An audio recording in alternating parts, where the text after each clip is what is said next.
He's always on there. So what's his name again?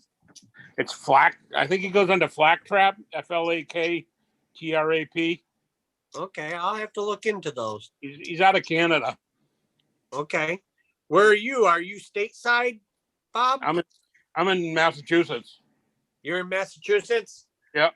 Oh, so you're over there in New England. Oh yeah. I'm one of them. Yeah, well, I've got a Yankee staying with me now. So, oh, do you? Yeah, he come all the way from New Hampshire. Oh, really? What part of New Hampshire? Plymouth. Oh yeah, yep. Yep. Yeah, I go up there. I go to New Hampshire all the time for the races, for the NASCAR race and drag racing. It's beautiful country out there. I did go up there back in 2013. And I could hardly understand anybody that was there. And, but when they were sitting there saying, I'm sorry, I can't understand you because your accent, it was like, what are you talking about? You guys are the ones that are talking funny. We're live on YouTube. Yeah, I just figured it out. All right. And I'm posting the link on the Facebook group or the Facebook page, but it's just a link. You can only see 6 people on the YouTube stream. Well, other people, I believe, have their cameras shut off. Like Tom Hart, Grant has his shut off. London Drysdale's now off. Now he's back. Hi, London. Yeah. Yeah, I don't. I think the way I have these settings set up is. Oh yeah, it shows who's on. Yeah. Yeah. Yeah. So I just figured out how to get it on YouTube. So now we're 40 minutes late to that live stream, but at least it's streaming. And I think the page has got the link on it, so you should be able to just click the link on there and it should work. I don't know. This is just a big mess. Hey, so do you have these problems, Drew, when you're being young and to be honest, not usually. I mean, exactly. I probably do. Just old people's problem. I've been doing a live show. We did it 12 weeks in a row, and then we needed a break from each other, so we've taken a month off, and the 15th of June is when we're going to start again. Nice. That's cool. I know when I was switching from this is my second season, and I took a break between, I think, middle of December all the way to February. I didn't do nothing. And so once February came back, I said, oh, season 2, because it's a new year. Oh, really? Well, that's how I did it. So yeah. I mean, I haven't recorded a podcast. And I mean, I had weekly episodes of my recorded thing last year. And then Jason Schron in December, I just kind of took a break. And then Scale Trains commissioned an episode in February, but if it weren't for that, I wouldn't have put out a recorded episode in a long time. Oh, yeah. All my interviews the interview side of this is all pre-recorded because I was telling Bob before we started recording and before everybody got on, if I were to do like a live stream of a guest every episode, just one-on-one live stream it, I do interviews sometimes 3, 4, 5 days a week. And I would run out of guests if I didn't have somebody come on for the next week or so. So I upload one interview a week. It gives me plenty of backlog. You would have the opportunity to cut things out because you notice guests say more things when they think they're off the record, and then you cut it out and you show it to them. This is good. I mean, I don't do live interviews normally. I mean, I've done 1 or 2, but it was all people who I knew well. Right. That's cool. That's cool that you know them well, because I don't understand how you know half of those people you interviewed. Because doing what I'm doing, doing what I'm doing with these interviews, I know of all these people I'm trying to talk to. Yeah. I don't know any of them really. And so that was the whole point of, getting inside the modeler's head and figuring out why they like doing what they do. Yeah. So everybody watching and listening can get to know them just as much as I'm getting to know them at that time. So I think that's why it'd be cool when we do our interview, Drew, because Yeah. I know most of the people on this right now know nothing about you. Probably didn't even see the What's Neat to even know anything Yeah. about you. And you're 15 years old? 16. 16. And you're a year off. Yeah, you're gonna be the youngest guest I've had, and there's very little people out there that are that age into this hobby. So the fact that you're willing to do this interview and having people get to know you is pretty awesome. Thank you. But how about you, Greg? Are you driving or are you just sitting in a car? You're on mute. You're still on mute. Am I on mute? Can you hear me?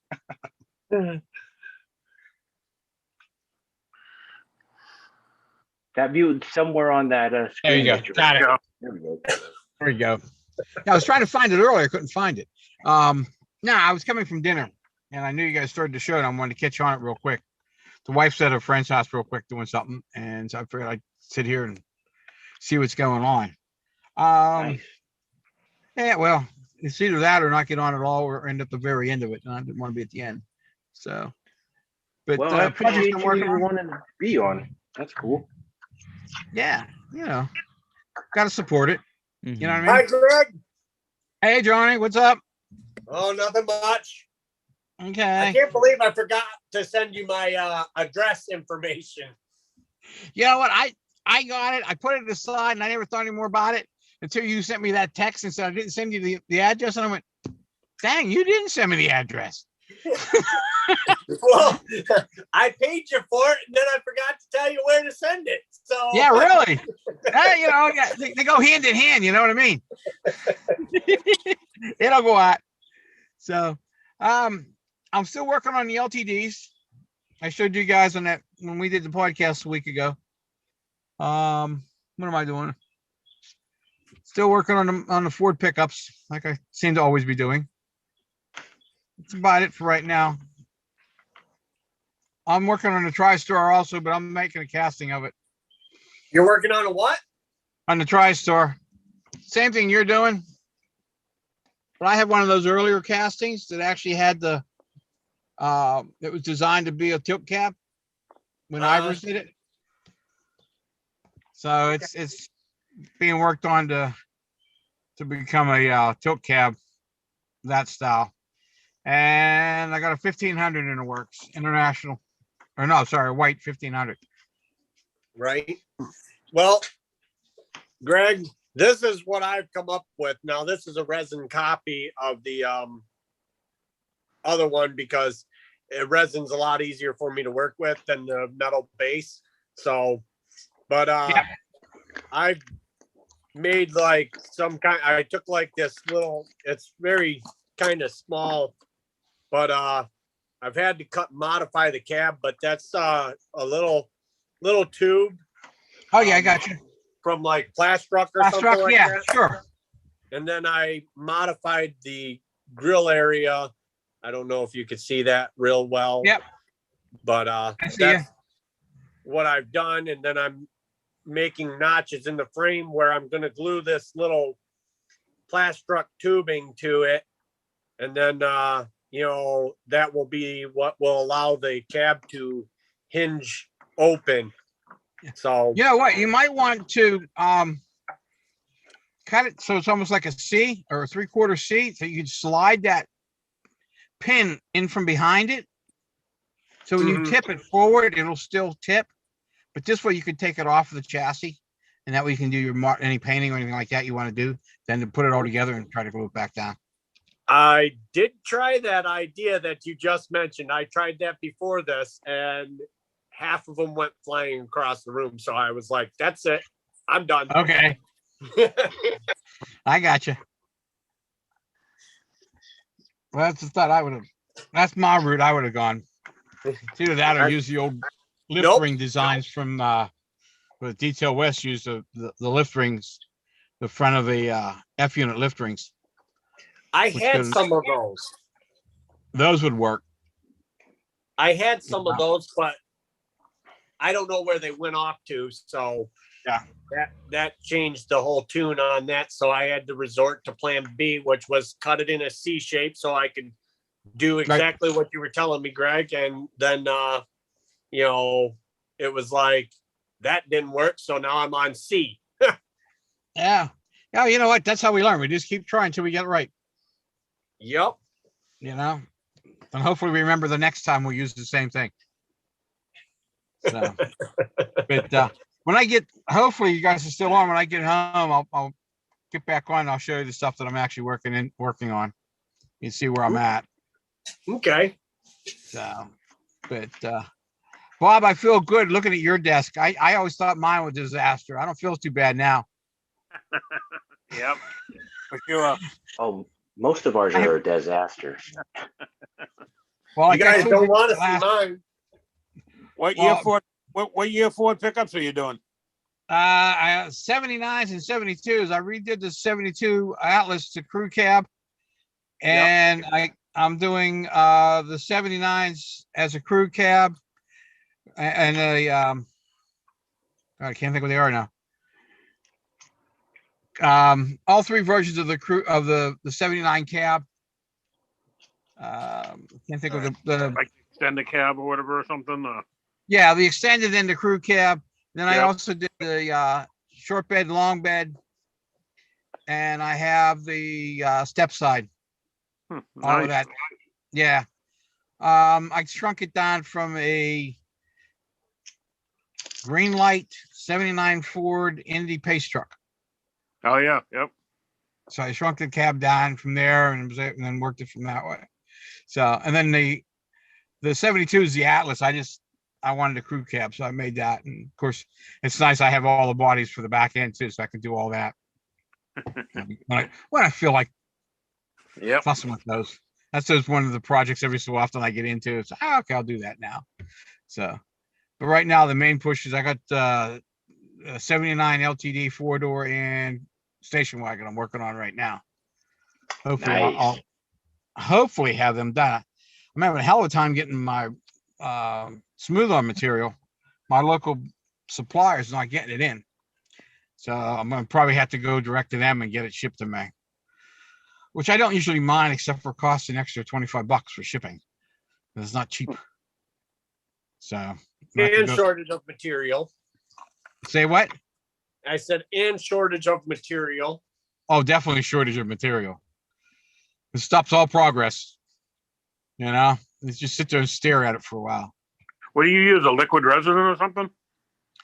I use a product from Smooth On out of Bethlehem, PA. It's a 2-part resin, rubber material, and then I use their Smooth On 300 rubber casting resin. It's a somewhat softer resin than Aluminite, and I like it because I can work with it a lot better. Aluminite, man, you can drill through it, but boy, it's so easy to snap a bit in that stuff. So, and it's harder to sand and all this. This stuff I use, I can sand down real easy. Yep. And it picks detail up really nice too. So, I really like. Whoa! Ah! Sorry, guys. Earthquake. Yeah, really. I gotta find you again. Come on, come back. There we go. So, so that's stuff I've been using that now for about 12 years, 10 years. It's really good stuff. I like it a lot. It's easy, and the technical service out of their company is really good too. You call them up with a question, they can give you an answer. So that's nice, Yep. So, For sure. but it's also the same material I use for shrinking. It's the same molding material I use not only for shrinking, but for anything else I do as far as casting and anything. So, Speaking of shrinking, do you notice that it works a lot faster when it's cold? That's a joke. yeah. I don't know, considering my basement's about the same temperature all year round. I don't know. Sam, that you got to remember there's young ears. Who? Where? There's no little kids watching this. I'm giving you hell.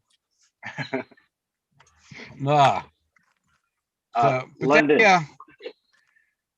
What are you up to, London? Well, not a whole lot, to be honest. As far as the model stuff goes, I've been kind of working on some stuff away from the model world, so I haven't had a lot of time to really build much. I just barely Well, squeezed I in the appreciate you movie joining build, in but that. Yeah, I appreciate you joining in on that. yeah, That's cool. I just had enough time to do that, and I wasn't able to finish the other one, sadly. But Well, hey, you picked the right one because the one you did finish is badass. yeah, I liked it. It turned out pretty cool. Hey, you finished one more than I did. There it is. I just need you to get that thing online so I can buy it. Yeah. Yeah, I'm Hey, working on what? that too. I want- Any free time I've been getting, I've been trying to work on the website a little bit more to get that to drop. So I want the hopefully vault truck. sometime soon. That vault truck body you Well, did. you were gonna do. Yeah. That was Yeah. awesome. Thanks. Yeah, I hope to have that one on there pretty soon. And yeah, I like that one. Turned out pretty cool. It needs a few things worked on in the 3D print to get it to print right every time. But yeah, that was a pretty cool build. Look good. Look, realistic. I mean, I like Yeah. it. Yeah, I haven't seen one of those modeled, so I figured I'd give it my shot at it. Well, that's the one thing I love about this hobby, especially with what I do and what you guys now did to step up this theme build that we did, this contest, is the stuff that isn't out there. You guys went ahead and looked for it and then created it and built it. And that's what I love, because I don't like everybody building something that's been built 100 times already. I like that unique one-off stuff. Because then once you build it, I'm like, oh, I gotta get it now. I gotta get my hands on one because it's just too cool. Like Joseph building that dog truck, whatever it's called, from that movie. I Dumb and love that Dumber. truck.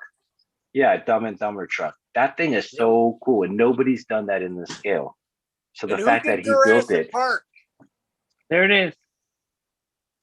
right? Yeah, I love it, and I think it's great that you stepped up and joined the contest and then built that badass bike. Oh, that bike was gorgeous. There's Jurassic Park. That is cool. That was really badass on that bike. I tell you that. Yeah, so whenever you get your website up, so we can get that those printers going, so we can all have that bike, that'd be great. Thanks. Yeah. Yeah. I don't know how well you can see this thing, but it's a tiny little sucker, that's for sure. You did that 3D print.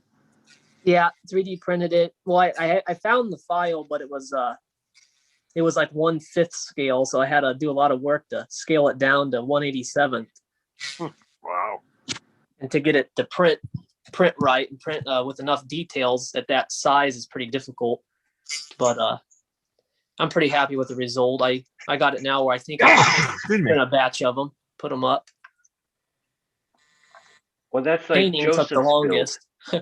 Joseph's build, he did that whole diorama, just scratch built pretty much everything but the actual truck. And you took that design and pretty much scratch built that design to fit that scale. So that's awesome. I'm so glad that you guys built something that hasn't been built already.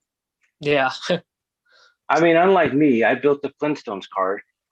Thomas, somebody in Europe, built that Flintstones car, and there's been a couple other people that built the Flintstones car. So I unfortunately didn't build something different, but I just made it my own unique hot rod look. Yeah, it was cool. Yeah. I really liked that. Yeah, it was real basic and cheap and cheesy, but thank you. Mhm. I mean, I literally built that whole thing out of the twigs in my backyard.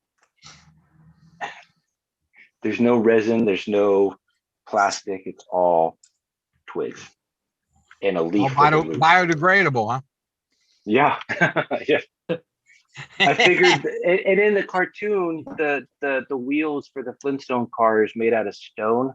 I thought that would create for a very bumpy ride, but maybe if it was made out of wood, it would absorb the rocks it's rolling over and be like an air ride system. Maybe There you go. I made the wheels out of wood. Yeah, that's all right. It worked. It was sharp. Now you got to do the dinosaur rock crusher. There you go. Somebody, I think, I don't know if it was Did they do a Thomas dump or truck, too? somebody else in Europe. Somebody else in Europe created that dinosaur scene with Oh, really? Flintstone on the top and a big old rock face on one side. And they created it in 187 scale, but I think it was somebody in Europe or something. Wow. Didn't they have a dump truck in that too? I don't know about the dump truck, but I think in the 187 scale gallery, I think that dinosaur's in the gallery. I don't that's know cool. which, obviously which gallery number it is, but it's in one of the last 3 years of the galleries. So it's in there. All you gotta do is look, but it's so neat looking. And then David Rowley did Flintstones of the house in the front yard, and then excavators digging up Flintstone's dead body in just bones. So that was pretty cool. They should have had Back to the Future's car go back. Right. Well, that's what's great about, collecting all these movie props and cars and buildings and houses like I've been doing for the last couple of years, because you can definitely cross the streams and make any kind of movie you want with multiple movie vehicles all in one scene. Yeah, that's true. You're That's just recreating the Walmart commercial. That's I all really you- am. That's it. There you go. There you go. Which was probably the best Walmart commercial in all of existence. Yeah. Yes. Who was it just showed the Walmart store? Somebody posted a model Oh, of the yeah, Walmart somebody store. did. Still going to Walmart. You need to get a hold of that He's model. also- Put all of it in front of it. He's also somebody I'm trying to get on this podcast, but he's reluctant. Yeah. Some people just that way, Yeah. Keep punching. It will happen eventually. It's gonna happen. Yeah, I'm Sam. trying. you know? Yeah, I'll eventually get everybody I want. Dan Goins, the first video I put up, he emails me and says, "Oh, I'm so glad you're doing it. Such a good idea. Let me know if you need any assistance." And I was like, "Well, I need somebody to interview. You'd be a great interview." And he said, "I'm really busy, but I will do it. But I'm really busy." A year later, he still hasn't done it. Yeah. And the interview I did with Bob Johnson, he was supposed to be on that interview. It was going to be a 2-person interview, and he didn't end up being on it, obviously. But so he's another one that wants to do it, just won't ever set a date to do it.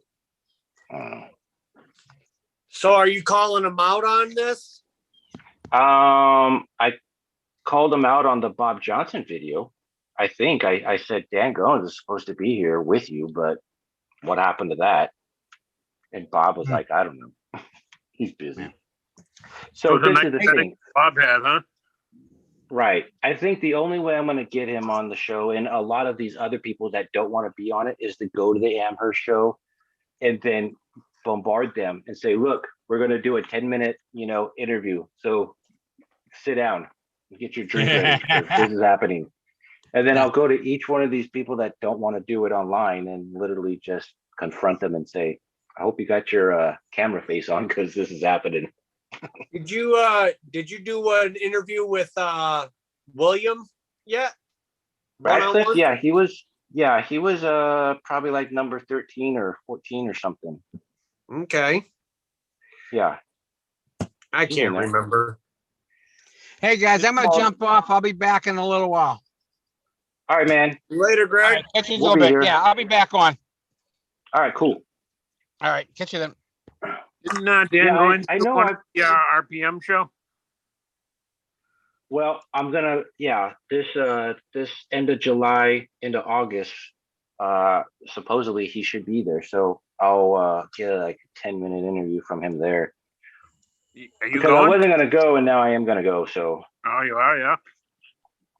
yeah, Hmm. we'll see how that goes. That's what I'm gonna do. I'm just gonna walk up to these people and be like, "Look, I'm here. You know what I'm doing. So I hope you're ready for some questions." Say, And I'm not gonna really give them a choice of saying no. I'm just gonna be like, "We're doing this, so let's do it." But that way, at least I get them to talk. You know, if I can get them to talk, then it's better than not getting them at all. Bob had the nice garage there, huh? With the hot rods in there. Bob Johnson. Oh yeah, that's just the background he used. That was Tony Stark's garage in the Iron Man movie. Oh, really? Yeah, it's just a background you can use. That's not his stuff, trust me. If it was, I'd be living right next door to him. I thought it was his. I'm like, oh, Jesus, look at this, all the motors in there, Yeah. and there, everything else. Right. No, that's literally a background from the Iron Man movie. Oh, wow. He said, because you like hot rods, this is what I'm doing for you. I put a hot rod in my background. Yeah, that would be an ultimate garage right there. I'll tell you that. You ain't kidding, huh? Say, is anybody going to the St. Louis show here? That's so funny you just said that, because we were just saying that. Me and Joseph gonna go. I'm planning on We're gonna share a bed together. Whoa.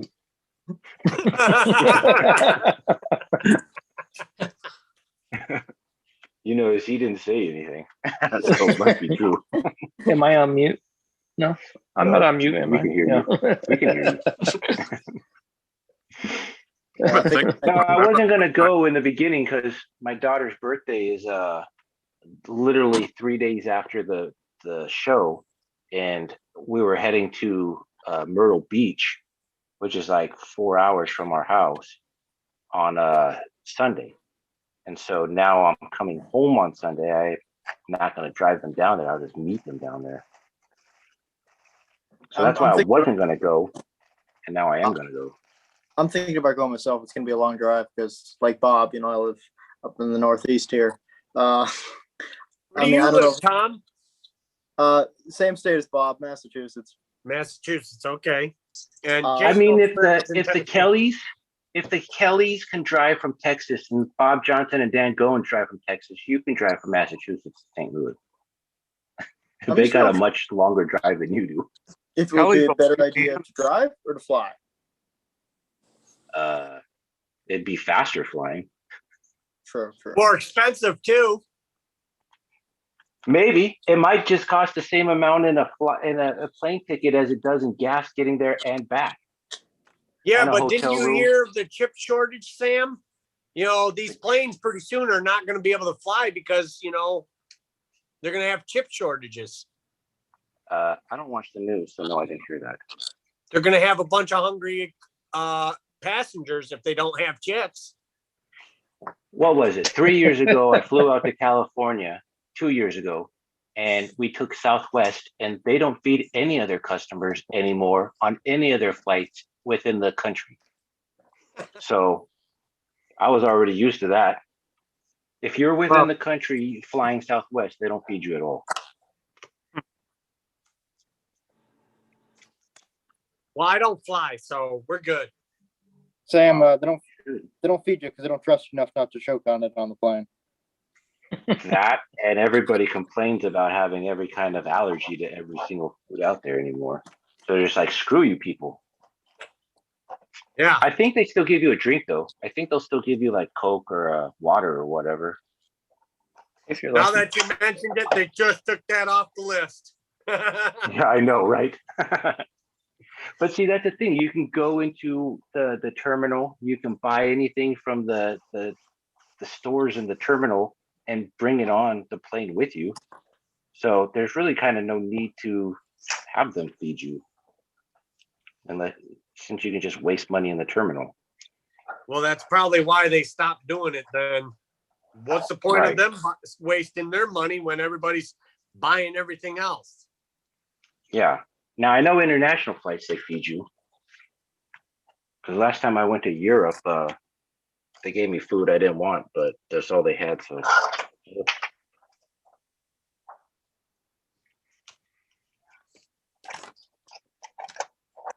But what are you building, Joseph? Oh, another house. Is it a customer house, or is it gonna go on eBay, or is it for you? It's for me. I'm trying to build a module for the RPM meet here in Fort Worth in June. Oh, nice. Yeah. I wish I could go to that. I could probably drive to that, but I just don't want to drive that far. It's further than St. Louis. It's like a day Yeah, and a but- half drive. It is If I pretty spent far. the night. Yeah. Joseph, so you sell your 3D prints Sometimes. sometimes? Yeah. It makes some pretty damn good money for it too. Me and Joseph talk a lot, and he makes some pretty good money that I need to start getting into. Well, all right. I trying to- appreciate you guys including me, but I've got to head out. Hey man, thanks for joining us. Cool. Thank you very much. Yeah, definitely. And we'll be in touch later tomorrow or the next day to do your interview. Cool. Absolutely. Thanks, Drew. Appreciate it, man. Cool. Thank you. Yep. Bye. That's so funny because on my I'm watching the live YouTube stream that's delayed probably 2 minutes, and I didn't even see him on here. I thought he From had the already live left. stream. Yeah. I wanted to ask him some questions, but I guess you'll ask those questions when you do his interview. So I have to Yeah. wait. Well, he's a model railroader. Yeah. More than he is Into vehicles. Yeah. And he And was that's- on the What's Neat show, so he That's the- obviously That's the biggest thing is there's such a void between the model railroader and the 187 scale vehicle modeler. The model Right. railroaders don't look at vehicles as, an importance. But right. when he was talking about with Rapido, he's only doing this because he needs it for his layout. Well, then you got us modelers that's where we come into play is, we will build the stuff like you did that movie car build off. All right. And like you were mentioning how people were going out and creating models that were not there and making it work. So, case in point, you want a realistic looking layout. That's where us vehicle modelers come into play because, look at Tom Hart's work. Look at anybody's work that's on here or that is on Facebook. They all have their own take on this stuff, and it's like you put us all together and you put it all on a layout. What would you have? You would have a pretty good looking layout and one that would be kind of hard to distinguish if it's a model or if it's real. Exactly. And that's what's neat about, what we do is in modelers is we're trying to make stuff look better than it came from the factory. So we're adding the photo etch mirrors and antennas and stuff and grills and weathering it and all this stuff. And if the person that built the building on their layout weathered it really nice to make it look the same way we're doing with the vehicles, and then you put the vehicle next to the building and the scenery looks good, the way you take a photo with the right lighting, it could literally look real. Like if you look at any of Ken Patterson's professional photography that he does for the magazine, railroad magazines, I mean, besides the fact that a lot of his photographs are taking pictures of brand new products from that manufacturer, so a brand new railroad engine that is not weathered in any way, if you were to weather it and take the right photograph, that thing would look 100% real. You just have to know how to photograph and know how to weather right. But that also goes with the vehicles. You take a vehicle right out of the packaging, all right? I don't know how these Rapido cars will look. But you take a vehicle, you take it right out of the packaging, you set it down. Even if it is a super detailed model such as Bush, Rapido, whatever, however they're going to come out with it. The thing is it's either A, going to look shiny, brand new, or B, it's, going to look toy-like. So we go in and we customize it. We weather it a little bit. We do things to it to alter the appearance in ways that you would see out in the real world, and we put that on a layout. Now your layout has that sense of reality to it. It don't look like just toys to what some people would consider them to be. It looks like an actual scene, like, Right. hey, this is really going on right now. Yeah, that's what's neat. And I was talking about this with somebody else. I think Joshua Barton or somebody, that the next step in our hobby is to motorize and have moving figurines and moving scenes. So not just the train on your layout moves, or not just the train on your vehicle, but like people are moving, people are riding bicycles and all that great stuff. And there's literally movement going on all over the layout or your module or your diorama or whatever that brings everything to life. That's the next step. Yes. Well, And we do Wonderland have in Germany, vehicles. Wonderland in Germany, they pretty much pioneered that idea, and now the rest of us just got to catch up to them. Yeah, but if I could figure out how to do the RC vehicles, that would be really neat. Well, you just buy one that's already pre-built, that's super expensive, and rip the body off and throw it on your own car. Yeah, I did that. That's how you do it. I did that to NS maintenance of way truck. I just wanted the body. I tried to sell the running gear. Nobody wanted to buy the rest of it because they're like, oh, yeah, no, you tore it all apart. And the sad thing is, I've never ran the thing. I took it out of the package, took the body off of it, and that was it. So the thing never seen the track at all. And they're like, nope, don't want it. I'm like, whoops, that was an expensive mistake. Yeah. Well, now we know. Well, we didn't know before then, so now we know now. Say, Johnny, do you want to see that Ford H? I got it pulled out in good light. Hell yes, I do. Excuse my camera. I use my an actual camera to take a picture of the real thing, so it's going to be a little bit blurry. But that is gorgeous. Thank you. That is really gorgeous. Now, I'm going to have to con you into let me know how you built that, so that way I can try building my own. Sure. So the cab itself is, of course, an Athearn C series. Mm-hmm. What I did was I filled in and I covered up the two wheel wells on either side, and then I sanded off you got to sand off the headlights, and you got to sand the Ford badges, and then you have to make your own badge for the front of it because they had a diesel badge there on the H. Okay. And then for I used the weirdest material for the actual fender material. I used the siding off of a Pike Stuff silo, or you can use their silos and their what are those little Quonset huts? Same material. The grill is the side of a Herpa school bus, believe it or not. The what of a Herpa school bus? The grill on the very front is from the side of a Herpa school bus. Really? I shortened the bus, or I made it longer. I don't quite remember what I exactly did, but it had extra material laying over.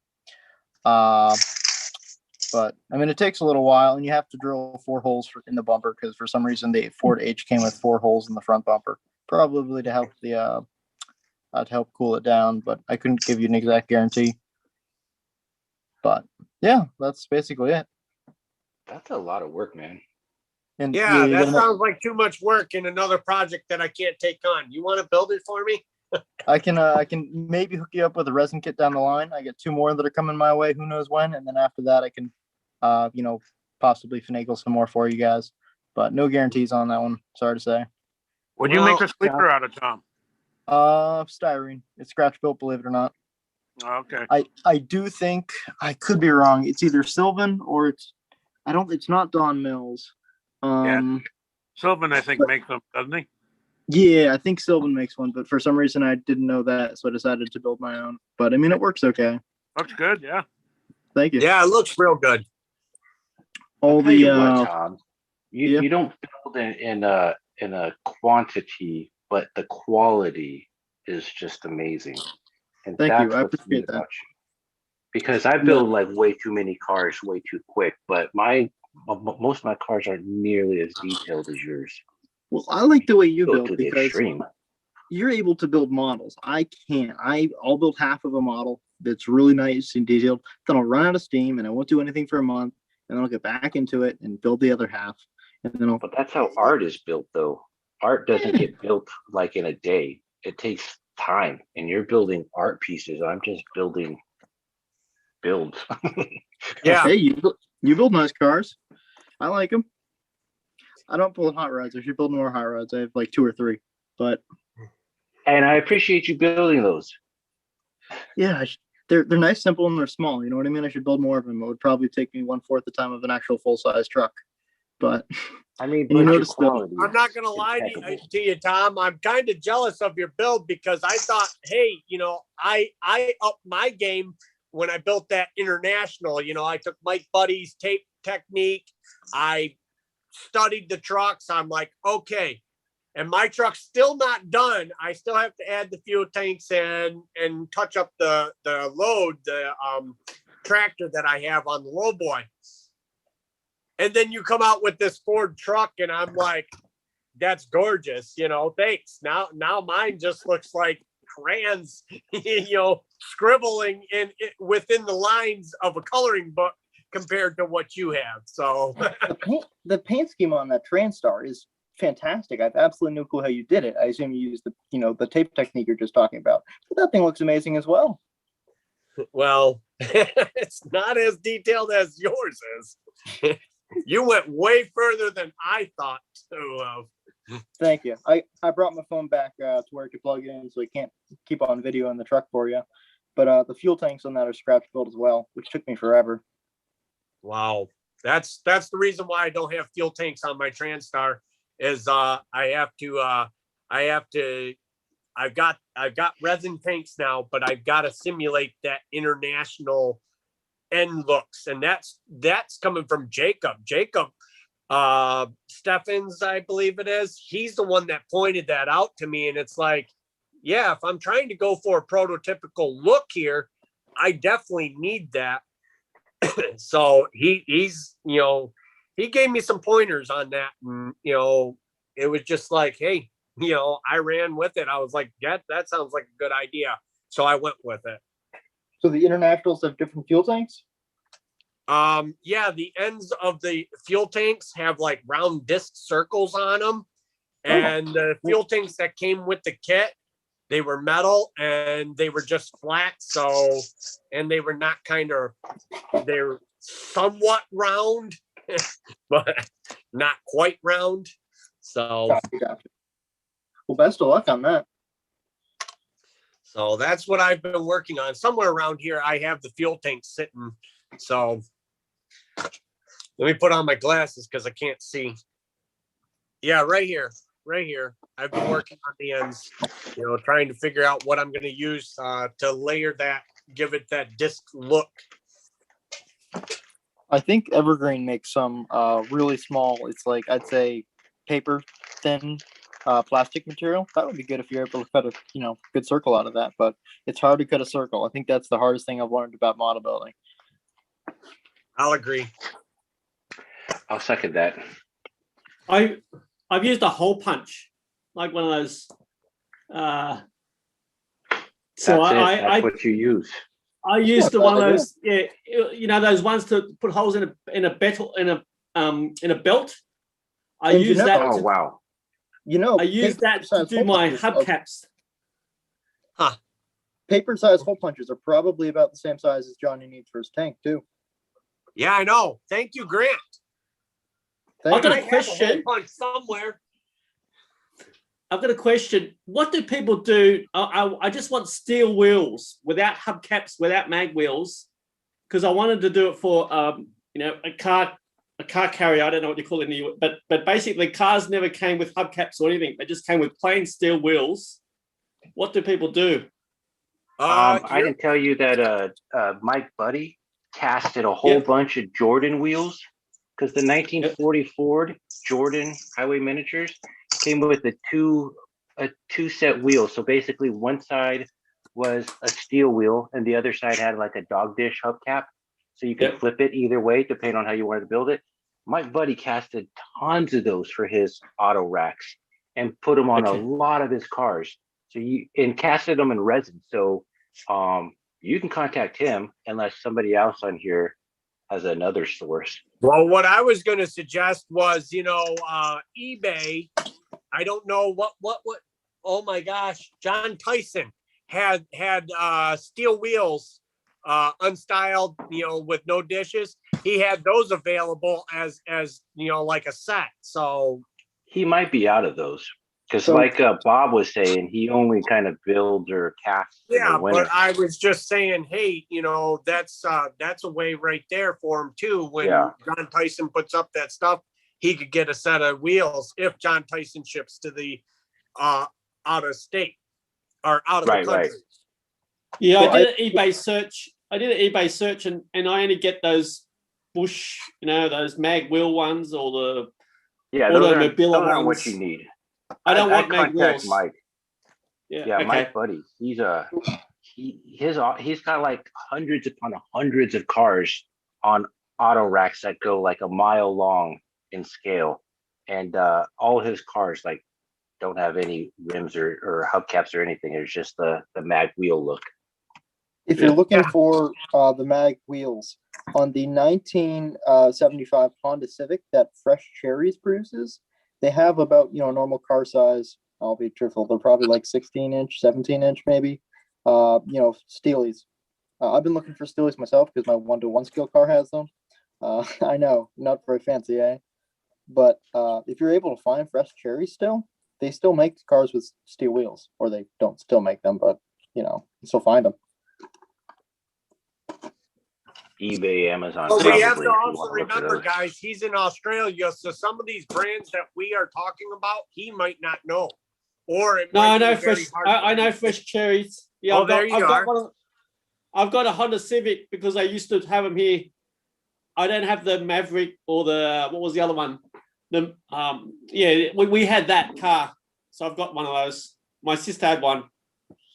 Oh, cool. Do you know how to? If you could cast it, then you could just take those wheels off and cast your own. That's about what I was going to say. Okay.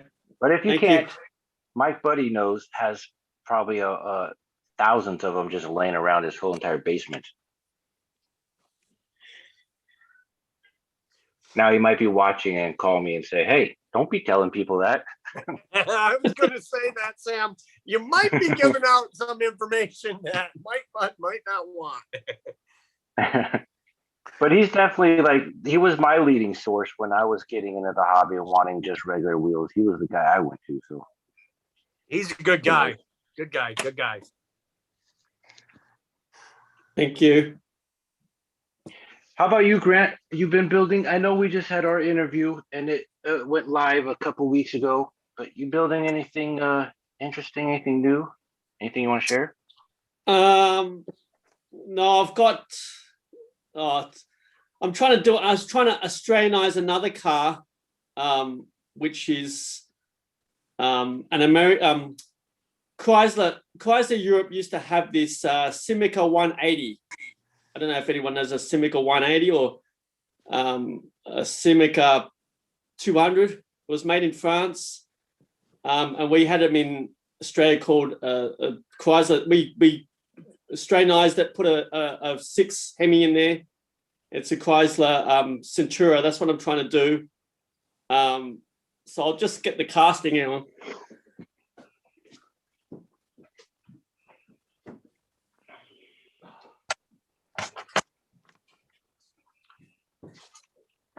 That's cool. So, like, if any of you guys watching or any of you being part so of this that's- live feed, That's a Chrysler Simica, and I'm trying to change the he makes front his own end. cars out of existing cars.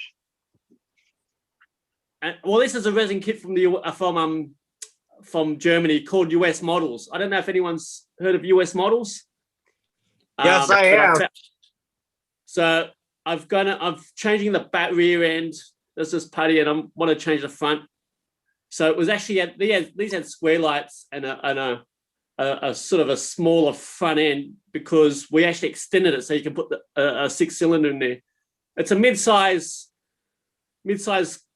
car, so that's what I'm trying to do and put in my Chrysler dealership. So I'm modeling the 70s, Australian the 70s. So that's what I'm doing, and I'm a Chrysler fan, so I've got just trying to do that. Actually, I've got a question. Who do you know who can do 3D drawings at a reasonable cost? Mad About Cars on Shapeway. His name is Jan. I think Jan. I asked him. He came up with some quite an expensive price. So I ditched. Oh, dang. That sucks. It was over $100 US or something. I was gonna, because the first one I did for my car was $50 US, which I thought was reasonable. So I don't mind about $50 US, but I was just trying to get someone to do a 3D. I've got the photos. I just need someone to do it. It's a hard top of my Chrysler. Hey Grant, how much is the Australian dollar, or how much? Yeah, what's the difference? exchange rate between the Australian dollar and the American dollar? So $50 US is about 75 Australian dollars.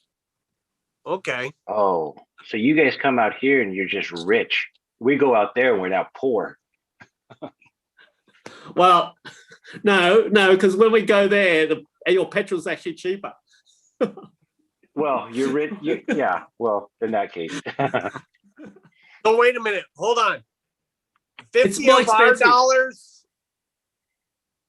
If we wanted to get your $5 is about $7.50 Australian dollars. So well, I don't know. It's that's how much it is. It's not one for one. It's where we got it. It's about 75 cents. It's about a third more. Oh, I had it backwards. So if we were to go there, then we're rich. If you come here, then you're poor. Yeah. Okay. Yeah. All right. Okay, I get it. That's what I was trying to figure out. I'm like, is the Australian dollar more than the American dollar? No, it's less. It's less. So when he gives you $150 US dollar quote, then that means it's even more for you to try and purchase it, because you're paying in Australian dollars. Okay.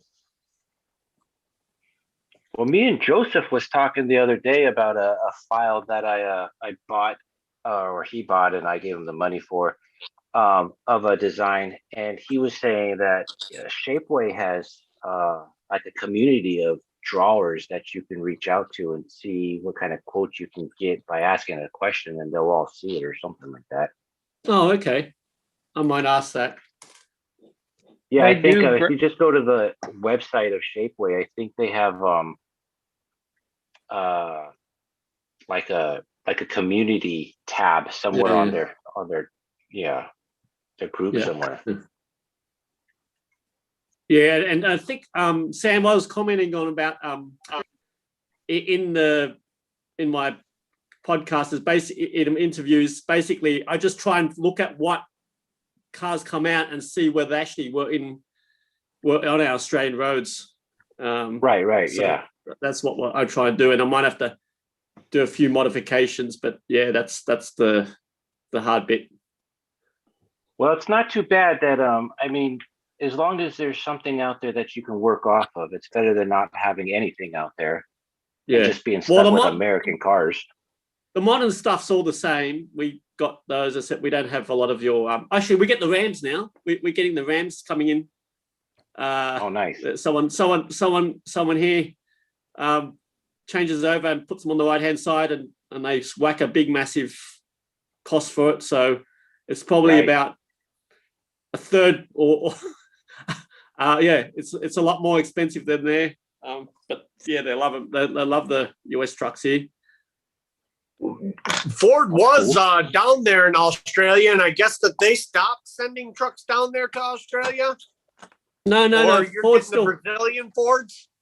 No. I don't know which. I don't know. We do get the Ford 150 Ranger, so we get that. Yeah, and the Mustangs. So Ford's actually doing quite well here. Yeah, but GM pulled the plug, so we're probably going to be getting Chevrolet. Someone's going to convert those. It's probably niche and just bring out the maybe the Silverado and the Corvette. Hope to get some Cadillacs. I don't know. Wow. I read an article recently about the European market and how they haven't really been open to big U.S. trucks for kind of obvious reasons. They're kind of too big for Europe, I guess. For Way safety. too big for Europe. Because most of those cars are, pin sized. Well, that's what we call them here. But I think Estonia or one of the Baltic countries, Estonia was allowing for import for the first year the Ram and the new Jeep pickup truck, the is it Gladiator? Gladiator. Yeah. Yeah. Thought that was neat. Well, yeah, their streets are so small out there, so it's I mean, you get a big sized vehicle and it's too big. Are they right-hand drive?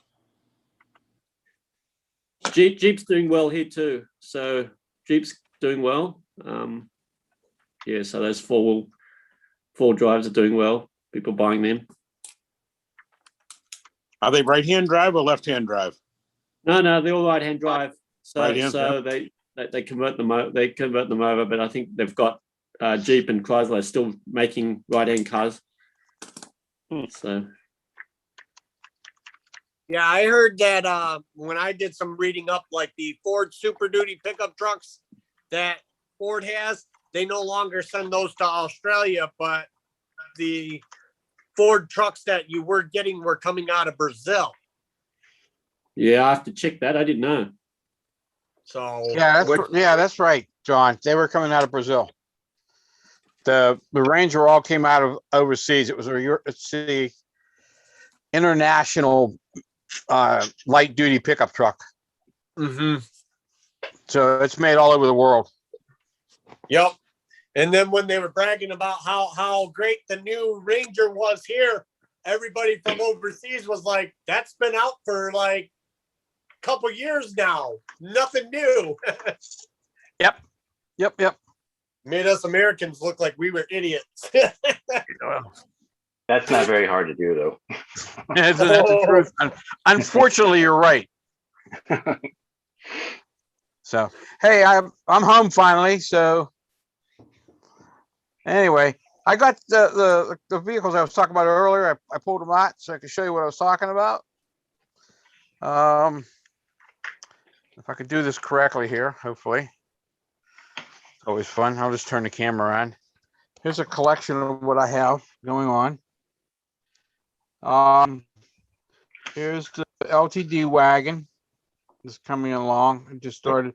Still got another mold or two, another shrink or two to go. So, as you can see, and then here's the LTD 4-door, which of course would be a nice police car and taxi. So, and then this is the 79 club cab. That's what I was trying to think of earlier that I did. So that's that one.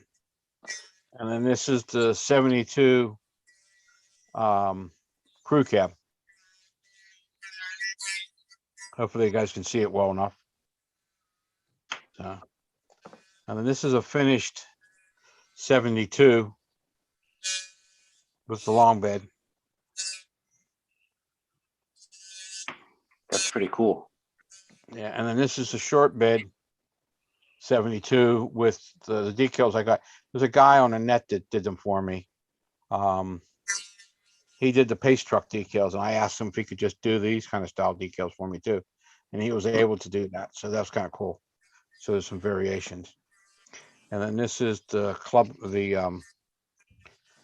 cab long bed. I got to do some work. This one got screwed up, so I'm going to have to redo the cab after the casting. I did a little too much sanding, a little more overzealous on it. So, and then here's the 1500 that I'm working on now.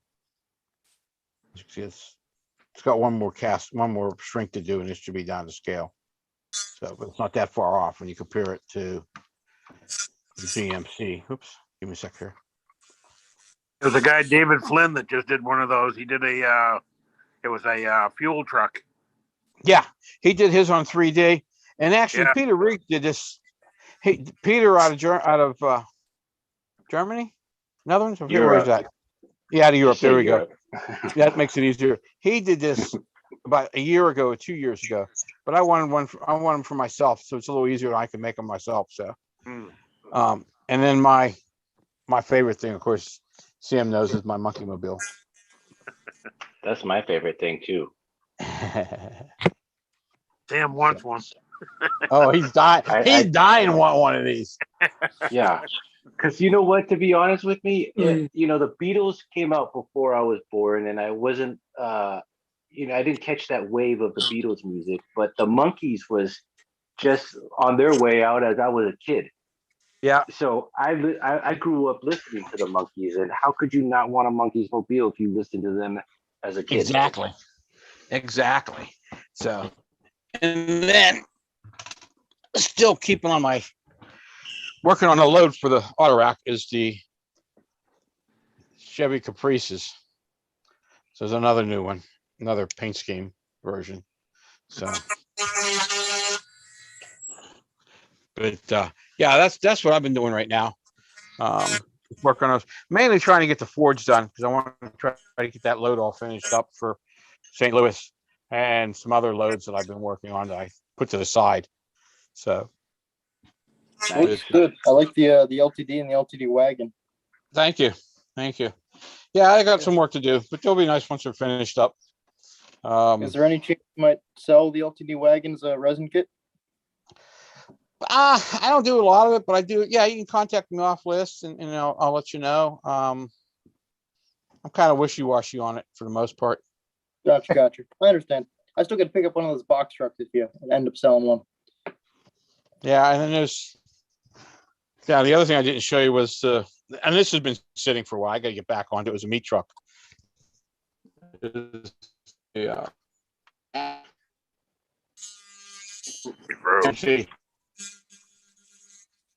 What's that? It's a GMC 4500, and it's going to be a armor meat truck when I get it finished up. Yeah, I like the color choice. So, it's nice. Unfortunately, some of these color choices are by memory because when I worked in the grocery store when I was a kid, we used to get these deliveries, and sometimes it's like, oh, I hope it's the right color. So, but yeah, just that. And then I did have this. I forgot about it. I just saw it up there. Is Marty Ulig's chassis with my Mac R model cab. That's the old Hot Wheels that I shrunk down to scale. Nice. Yeah, so I'm trying to get that together to finish it up to the show. So, and I really like that. That looks nice on his chassis. The chassis is really sharp. So, yep. So there's a couple things that I'm still screwing around with. That's good. At least we're still building. That's what this. It's hobby's for. A lot of building going on, not necessarily a lot of progress going on. At least for me, I get slow. Well, what it is I got 20 different projects on the table, and depending what mood I'm in, depends on what I start on. And sometimes I don't start on any of them. I find something else I'm going to start on. So, well, but they all get done eventually. To us all. Yeah, I haven't built any model since I got done with that Flintstones diorama, and I was done with that I think a week and a half ago. So I haven't touched a model since then. Well, I've been screwing around with the LTDs mainly, trying to get them ready to go, and get them to shrunk down so I can actually use them per se. And I got to reach out to get some stuff done for them because I want to get the wood grain sides made and some other decal work done for them on the wagon. So, but and I got other stuff lined up to work on, other shrinks that are getting clay in them to start the process. The problem is, again, like I said earlier, was trying to get the molding material. So as soon as I get that, I can rock and roll on them. So that's cool, man. Yeah. Tom Hart, you still on? Or did you leave? Here's what I'm working on, guys, and Tom would recognize this because he's got the sedan version of this. But that almost looks like the Beast. No, it's not the Beast, but LTC. It was a beast of a car. It's a limo I'm working on. Lincoln Town Car, aero body style, 1990 to 97. Gotcha. Panther platform. Oh. Did you scratch build that body? That's too new for me. It's actually, it was Mad About Cars 3D print that I went through and had to smooth the body up. Then I sent it out to Marty to have him cast it. He sent me some castings back, and these are two of his castings. The castings had like maybe an air bubble in the back end, and there was maybe the bumper didn't come out on the front end. So I took the two, chopped them in half, and I'm like, well, I guess I'm going to have a limo. Which I remember as a kid, these were all over the place, you know. Yeah, big time car limos. Yeah, black or white. Cadillac stopped being popular. It was the Lincoln that was popular. Yeah. Believe it or not, when GM did the bubble body Caprices, which is what the Fleetwood was based off of, I think GM really screwed up because GM did the front wheel drive Fleetwood and then they renamed the rear wheel drive Fleetwood. And where Ford, they had a really good looking vehicle, and Ford, to every one Cadillac Fleetwood that was sold that was a rear wheel drive, there was 4 Lincoln Town Cars that were sold. Wow. Wow. The Lincoln nailed it with that body style. Chevy, well, I guess it helped also that the Ford motor vehicles were cop cars for the longest time. Oh yeah, all through the 90s. I beg to differ, though. I think that the Caprice, the GM Caprice, was a car that could take a licking and still keep kicking. Oh yeah, you know, that's the model I did. The 85 forward. So, I mean, when GM bailed out of the rear wheel drives in '96, I think that was a stupid mistake on their part because they were dominating.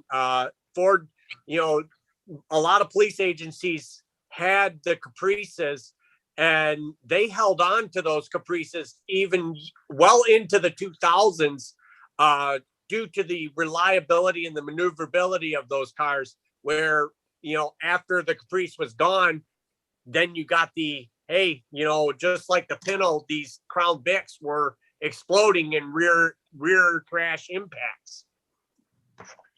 Mine may or may not have a fire suppression system built in because of that. Not that it works, the light's on my dashboard, but anyways, I think the reason that Ford really controls the market right now for police vehicles and used police, you know, fleet vehicles, I should say, and taxis too, is because, you know, Chevy stepped out of the they took their Caprice out of the line. And what year is it, Johnny? 1996 for the last of the rear wheel drive big body cars. Because after that, I mean, they never really went back to fleet vehicles. Or they did, but Ford had the large market share because they kept making the Crown Victoria when Chevy did not make a competitor for it after '96. But Well, then Ford's Dodge biggest stepped up. competitor is Chrysler right now. Well, Yeah. I can't say Chrysler anymore because it's not Chrysler anymore. It's No, it's not. Stellantis. But yeah, the Charger turned into the new police cars because the big engine and the rear-wheel drive. Sam, are you gonna get a Hellcat minivan when they come out? Funny you say that. No. Oh, For man. one, I can't afford it, but don't get me wrong. I would love to have it. It would just be pointless in a minivan, but it would still be fun. I heard that those were just a concept, that they're not really planning on building that. Yeah, no, They they're may gonna not, build- but the engine's available and the vehicle's available. So all you got to do is slap 2 to 2 together and you're done. With the Well, coast then out. get to it, Sam. Get to it. Yeah, I got a 60 I'm Mercury working on sitting on the side of models. my house that doesn't run. I don't think I'm going to get to that minivan.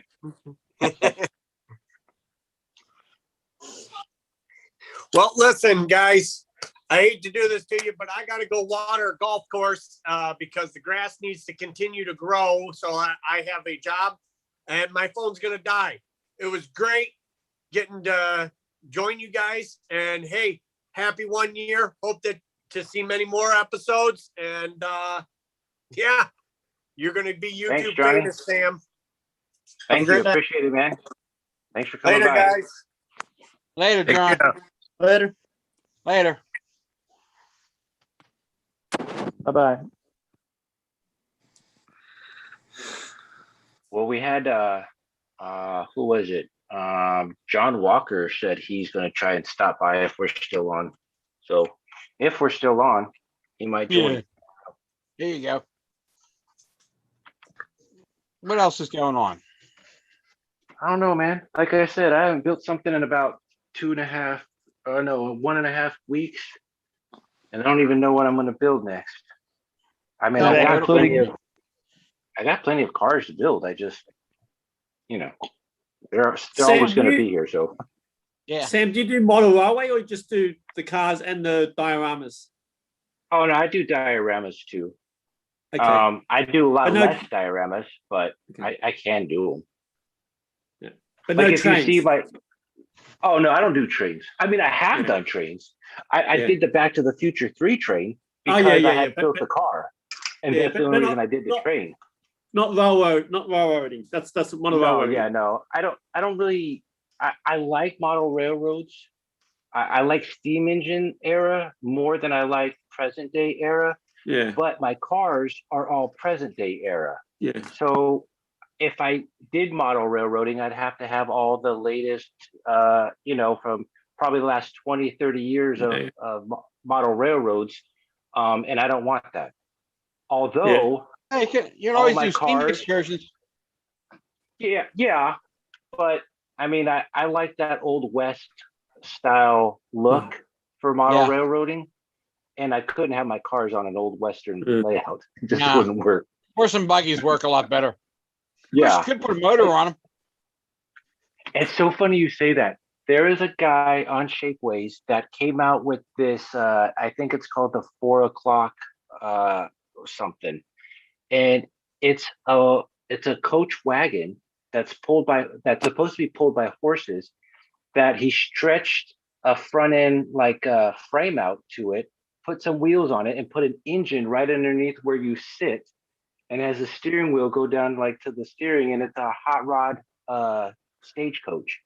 Cool. And I haven't bought it yet, but I'm gonna buy it here very soon. It's in my my basket on Shapeway to buy. There you go. Yeah, That'd so be cool to see. right, I could literally put that car wagon on that Western layout. if I ever build it. Tie it to your Back to the Future.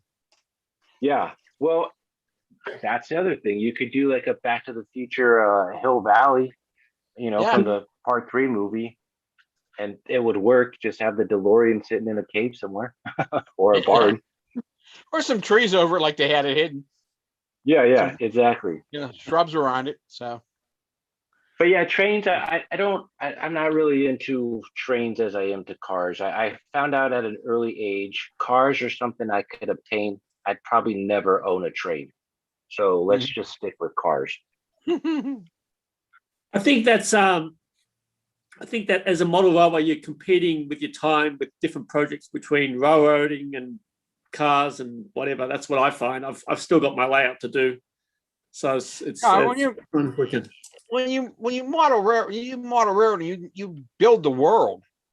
Literally, because you got a layout, which means you got towns, scenery, structures, everything. It's got to be done. Whereas if you're doing model cars, you got a car to build. You got a choice of a diorama if you want to do something. True.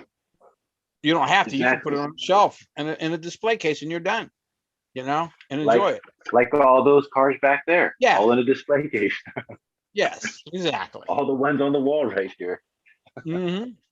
Same thing. So there's the difference, but it's kind of nice as far as a layout goes, is to put the stuff in the scene and dress the scene with the, That's why I was glad when I got into this scale hobby, the 187 scale, that quickly attached to the 187 scale club website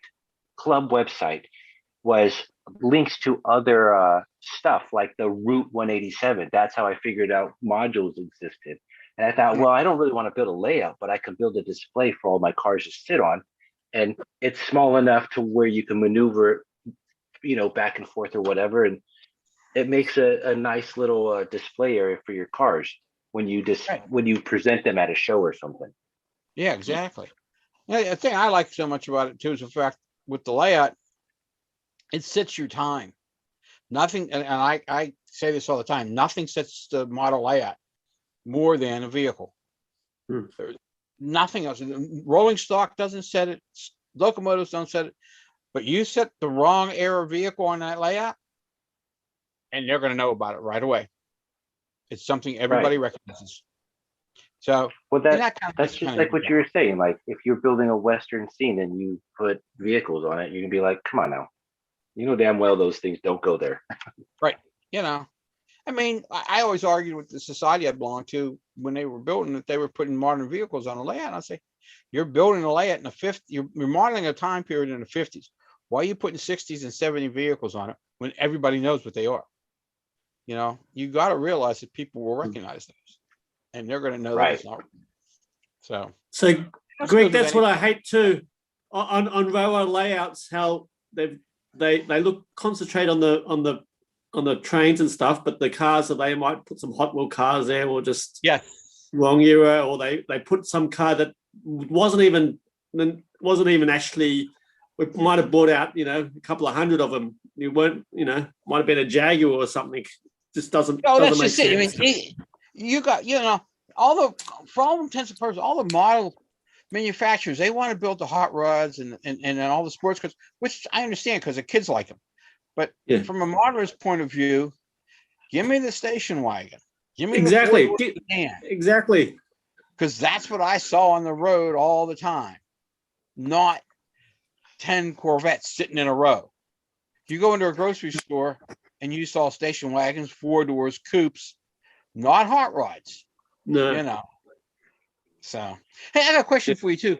And I'm sorry, I don't know your name, from the gentleman from Australia, which I apologize to. But Range Rovers, are they still available? Yeah. Range Rovers are still available. Because I'm trying to find the Ford. I'm looking for the Fords that they did, that the Falcons that they did, the Ford Falcon, I think it's 62, 63 Falcons. Oh, yeah. So we called it the Ford Ranch. Are you talking about the Ranchos? So we called it the Ute. So actually, Ford Australia back in 1936 invented the Ford Ute, which you became as the El Camino. But basically, the Ford. One farmer's wife said, "I want a car that can take the pigs out on the weekdays, and on the weekends I can go to church." And that's how come we got. That's what the Ford Ute came out with. I never knew that. But we don't have them anymore because everyone's buying 4-wheel drive, like Toyota Highlanders and stuff like that. So we ended manufacturing here. Well, there's a model company that's manufacturing called Road Ranger, I think it is. That was doing 187 scale Fords. I was wondering if they're still available now because I don't see them posted anymore. No, they're still available. They've done Are a they? 4th series now. I think, yeah, they're Just still not for available. you. Yeah, I can 'cause send you, I'll send you a link. Okay, cool. Yeah. It's called Kui Classics. Okay. They carry those toys, those cards and models. Yeah. Okay, cool. Because I wanted to.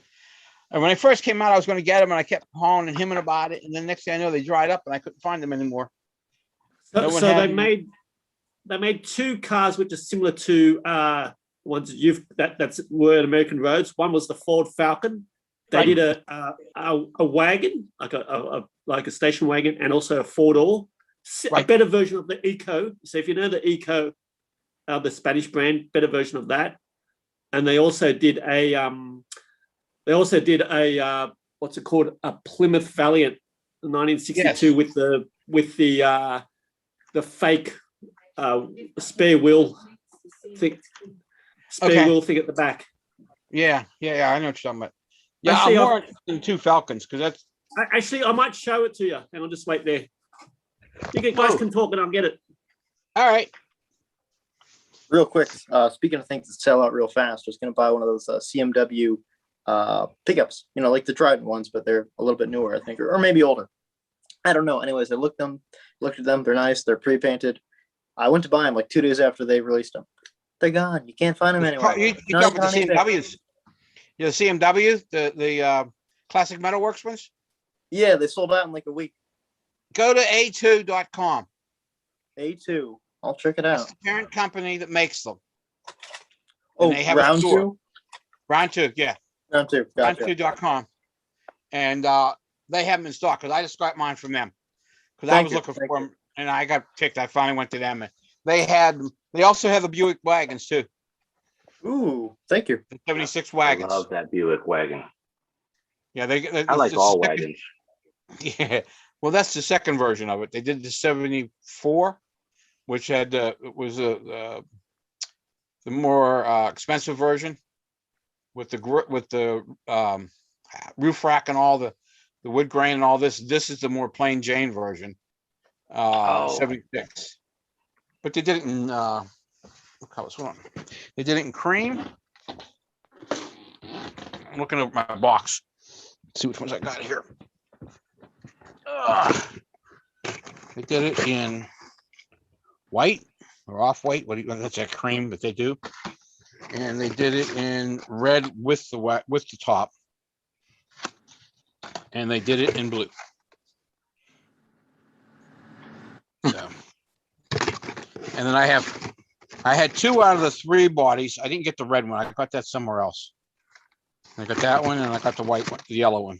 So, and which is kind of strange because this one's not too bad. I don't know which which one it was now offhand, but one of the ones that they produced, the body didn't match right.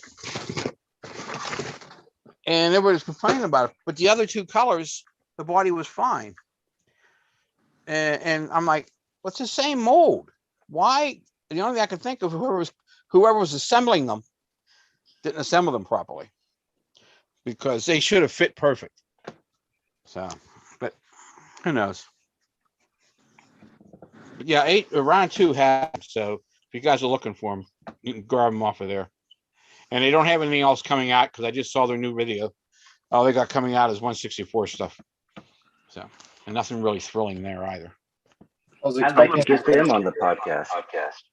Round 2? Guess that's not going to happen either. Or no, Classic Metal Works.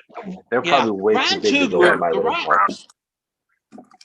From the videos that I saw on round 2, the guys that do the 187 scale, I'm not sure about.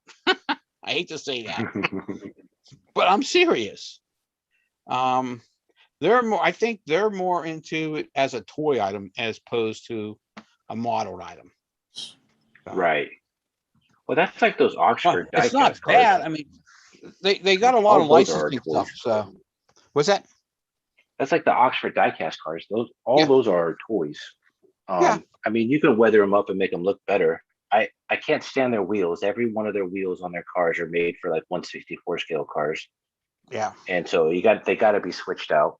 But I mean, the car themselves is a really nice toy. And it built it like a toy. It's tough like a toy, but it's a really well detailed toy, except for those stupid wheels. What surprises me is how much, when you strip the paint off of them, how really detailed they are. Their Yeah, detail they're is really really good. clean. That's Right. real good, crisp, clean detail. So I'll tell you, they're the quality of a higher end $5 1/64 scale diecast car. Yep. That's the quality of their cars, which is really cool. Because even like Yeah. fresh And the cherries prices and aren't bad. Malibus, they weren't that great. They were okay, but they weren't that great as detailed you and know, tough and roughing. the thing about those too was what surprised me, and I stripped enough of them.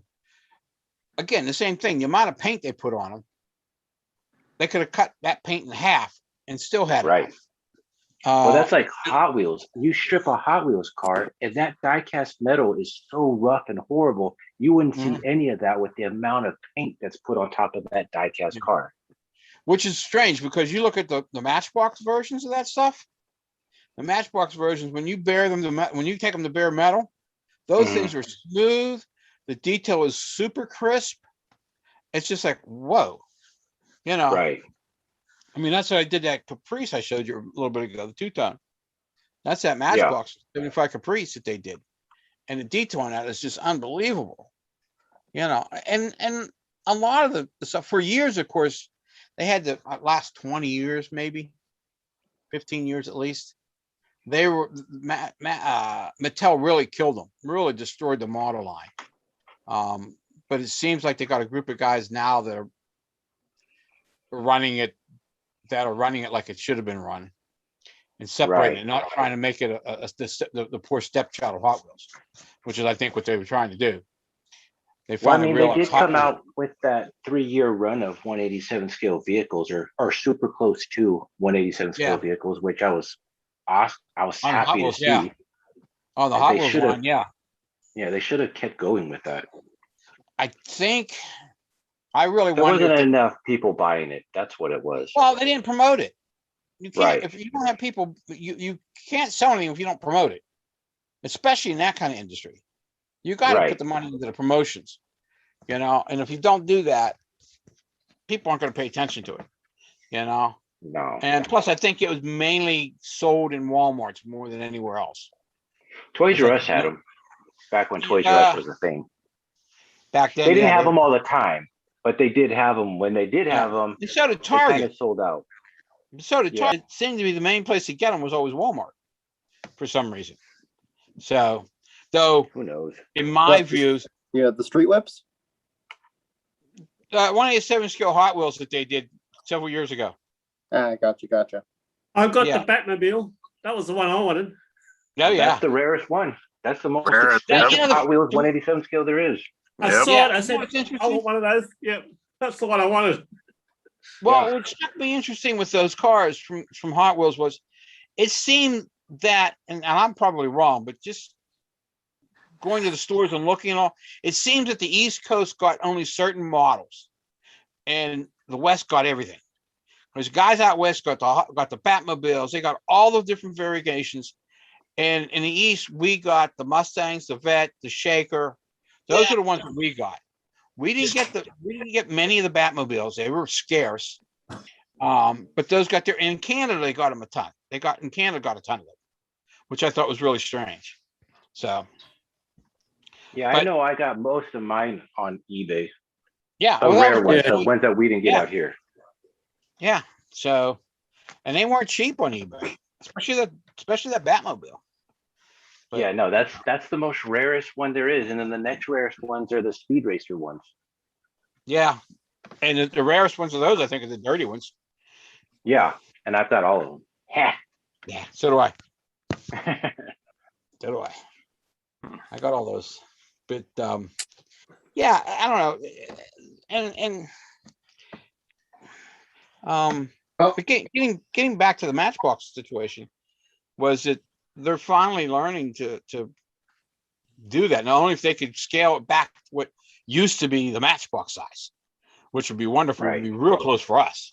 But I don't think that's ever going to happen because they want it to the size of the blister. So Well, John Walker joined finally. Yeah, finally got the damn thing to work. So I was listening in on YouTube, but Greg had said something about a Caprice. What Yeah. Caprice is that? The 1985 Matchbox Caprice. Can you see her? Oh, okay. And you shrunk that? Yep. That's the Matchbox. And then, hold on a second. Speaking of Caprices and Impalas, and I know that Rapido is planning to introduce, I think, Impala. Yeah. 82. Yeah, it's the later version. 84, 85, something like that. I forget know what that- year it Like is. a box Chevy. Neo did one. You can see it right here. But then Yeah. also Classic Metalworks did one too, correct? Yes, this one right here. Yes, I'm not. that's is the it- 70 version. And I can't remember what the one Neo did, what year that was. They did a few of them. They did the fire chief car and they did a police car. Yeah, on the Classic Metals. Yeah. Yeah, classic metal. They Yeah. did- yeah, they did both of those. So, but John, here's the 4-door version I did of it too. Okay, yeah, that's cool. Oh, it So- is. I'll have to get a hold of you. And Okay. maybe if you're gonna sell some of those. All right. Well, we can talk offline. Not Yeah, a problem. I have a ghetto that needs some of those. This with is the road rages. big wheels.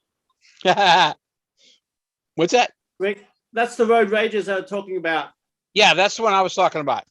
It's the Yeah, Falcon. that's what I'm looking I don't for. know if it's sold out, but this is they were, you know, these were in the US as well, but we got them. And then I've got Okay. the 4-door And you got the sedan what? there. Yeah, that's the other version, right? And then I don't know if You you've got- seen the The station wagon. Yeah, yeah. those are the ones I'm looking for. I love that So one. I don't know if they're sold out. This one I think is still around. So This I'll one is. send you the website. Yeah, I'll send you Okay, the cool. website. I think the other could be sold out. But yeah. Yeah, at least I can get one of them. I kind of ticked because Didn't- I missed them all because I try to get them. Didn't they come right-hand drive? Yes. No, so yeah, so what happened was we bought the tooling in 60 to build this as our Holden competitor. So that's what so Ford Australian guys went over to the US, got the tooling, and they got that and started making them in Australia. Okay, so that's actually the original Ford that was built here in the States, and then they brought it Yeah. overseas. So, and then the later model after that we deviated. Okay. So the models, they still had the Coke bottle look, but they weren't the same as your later Okay. Fords in the late 60s. They're a little bit different, Okay. but these ones are more or less the exact copy. So Yeah. these Yeah, fitted so those real three are the ones I was looking for. Yeah, I knew they I looked thought- almost identical except for their right-hand drive, which I'm like, Yeah. okay, I Want can the deal with that. wagon. The wagon. The Yeah, wagon that's is looking sharp. good. Yeah. So, Yeah. but that's cool. Yeah, just if you wouldn't mind, I'd appreciate it. I'd like to see if I can get a hold of them and maybe get a couple if possible. So, Yeah. but Well, we pretty much went around the table numerous times, except for John you, stepped John. in. Let's see what John's got going. What are you going? Nothing. What are you doing, John? I don't have a whole lot going. I don't think I've done anything since the last time I talked to Sam. Wow. Oh, that's a while. I don't have time. I put new lights in my room. That's about it. Change everything. Well, that'll make over life to easier. LED. Yeah, I just did that. Makes a world of Yeah. difference, doesn't it? Oh yeah, It's amazing. yeah. But yeah, no, I don't have anything cool. I bought a bunch of paint at Hobby Lobby for clearance. That's about it. Yeah, the paint's getting scarce for us nowadays. Yeah, I think I bought like 40 or something cans of the Model Master stuff. Yep.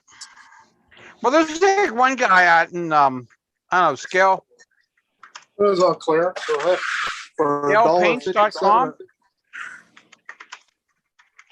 What is it? I What find is this it? guy's I think it's called scalepaints.com. Do you ever hear of it?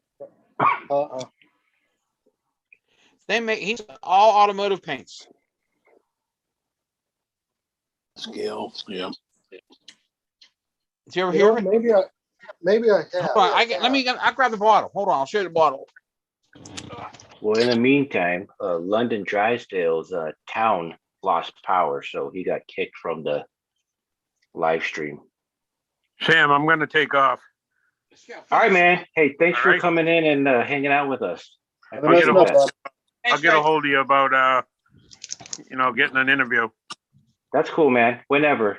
Don't feel like Take you care. have to Be rush. safe. Just whenever you get around to it, that's fine. Anyway, this is the paint company. Can you see that clearly? It's called scalefinishes.com. Scalefinishes.com. Yeah, you go on their site, they make all the different automotive paints.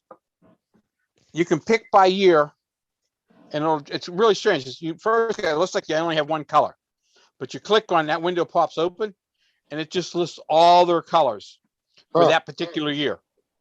Wow.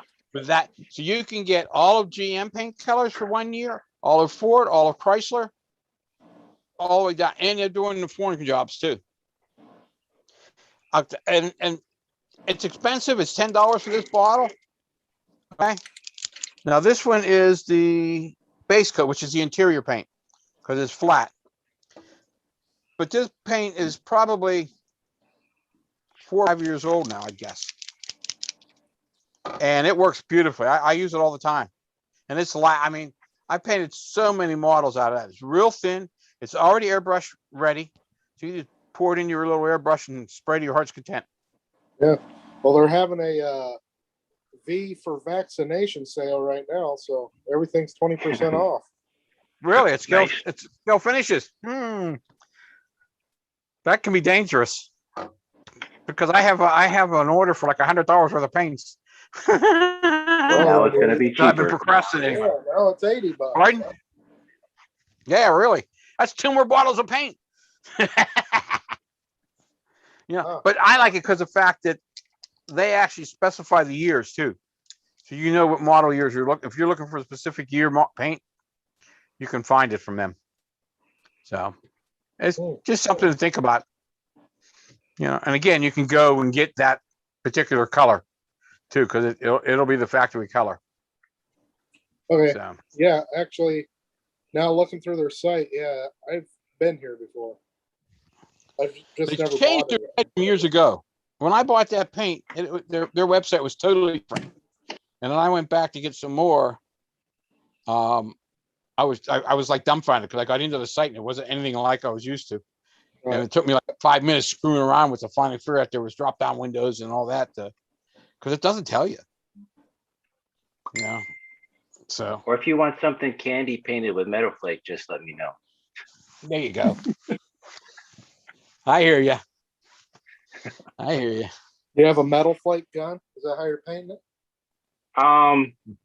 No, I paint all my stuff with either nail polish or spray paint. I don't use airbrush. I've been spray painting for over 30 years and learned how to manipulate that paint can to do what I needed to do for the most part. Yeah. Yeah, I try and do a little bit of everything, but when I have time, I hate the cleanup process with a airbrush.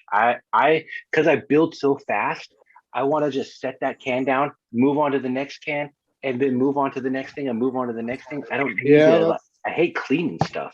Yeah, that's the problem with especially with enamel. I mean, some of the acrylics that are out now are pretty nice. Yeah, I mean, there's a lot more to offer in an airbrush, but I'm trying to figure out how to manipulate that with spray cans too.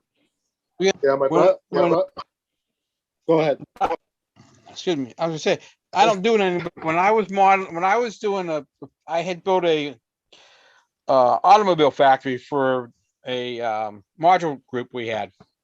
So when I decided to do all the cars, it was just the old lifelike citations. So I wanted to make a variety of those cars. So I had 4 different paint cans, 4 different paint bottles going at the same time, shooting different cars, different colors, different combinations. It was like one right after another. And there was one thinner bottle, and it would go in, it drop that out, throw the next paint bottle in, and shoot those next couple cars. It looked like a friggin' paint line assembly. Right. So don't do that anymore. Should do it. But well, it might make things a little bit easier, but yeah, it also might make it not look as good either. Who knows? If you send it out right, you behave yourself, you should be fine. Yeah. You know, you're still painting, whether it's red, green, blue, purple, or orange.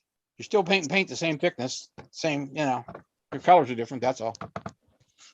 Unless you get one of those odd colors that are super thin, like some of those candy apple colors that are out there.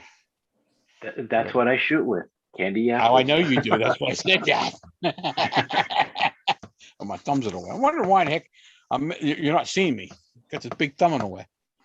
I mean, I'll put like on some of these lowriders, I'll have like 3 or 4, sometimes 5 layers of paint, different colors to manipulate the color I'm trying to get a hold of.